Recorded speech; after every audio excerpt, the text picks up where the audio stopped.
नमस्कार दोस्तों, मेरा नाम है भरत विजय चव्हाण और मैं आप सभी का स्वागत कर रहा हूं। दोस्तों, कल रिलीज हुई थी एक मराठी मूवी जिसका नाम था जारन और साथ ही में रिलीज हुई थी हाउसफुल और हाउसफुल बी। लेकिन ए और बी मिला के कहीं हम लोग को सी तो नहीं बना रहे और मिक्स्ड रिव्यूज आने के बावजूद लोगों ने थिएटर में जाके इस मूवी को बड़े पर्दे पे एंजॉय करना ही पसंद किया है। ऐसे कल के जो आंकड़े सामने आए हैं उससे लग रहा है। हालांकि ये मत भूलना कि ये अर्ली एस्टिमेट है और अभी तक इसका सिर्फ इंडिया का कलेक्शन अप्रोक्सीमेट जो होगा वो हमारे सामने आया है और वर्ल्ड वाइड कलेक्शन अभी भी आना बाकी है। सबसे पहले देखते हैं कि हाउसफुल ए की कल दिन भर की ऑक्यूपेंसी कितनी थी।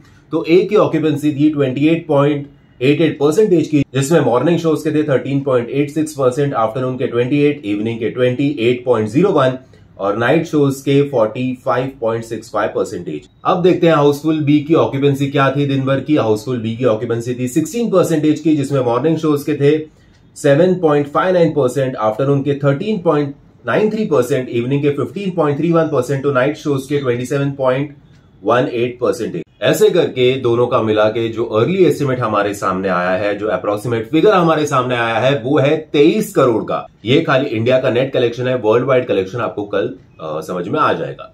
सो 23 crore not a bad opening, लेकिन लग रहा था कि ज्यादा कमाई करेगी। और जो रिव्यूज आए हैं उसके हिसाब से देखते हैं कि आज और कल में ये अफेक्ट होता है या नाही। आणि आता आपण बघूया मराठी मूवी जारणनी काल किती कमाई केलेली आहे ते। आता मराठी सिनेमांचं ऑक्युपन्सी आणि एवढं डिटेल आपल्याला हल्ली नाही समजत, फक्त जो एक आकडा आहे बॉक्स ऑफिसचा तोच आपल्या समोर येतो आणि एक तर शोज सुद्धा खूप लिमिटेड आहेत, तरी लोकांनी जरा जाऊन बघण्याचा प्रयत्न केलेला आहे, त्यासाठी लोकांचं कौतुक।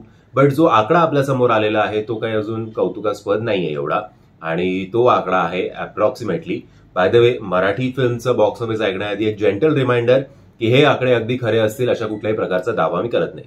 सो जो जारणचा आकडा आपल्या समोर आलेला आहे तो आहे 13 लाख रुपयांचा। सो आता बघू, चला काल शुक्रवार होता म्हणून असेल मे बी, आज शनिवार आणि उद्या रविवारी हा सिनेमा ऍटलीस्ट 25 ते 30 लाख जर यांनी कमवले किंवा 50 लाखापर्यंत कमवले तर चांगलीच गोष्ट आहे। म्हणजे तुम्ही या दोन सिनेमापैकी कुठला सिनेमा बघण्यासाठी इच्छुक आहात ते कमेंटच्या माध्यमातून कळवा। जय हिंद, जय महाराष्ट्र।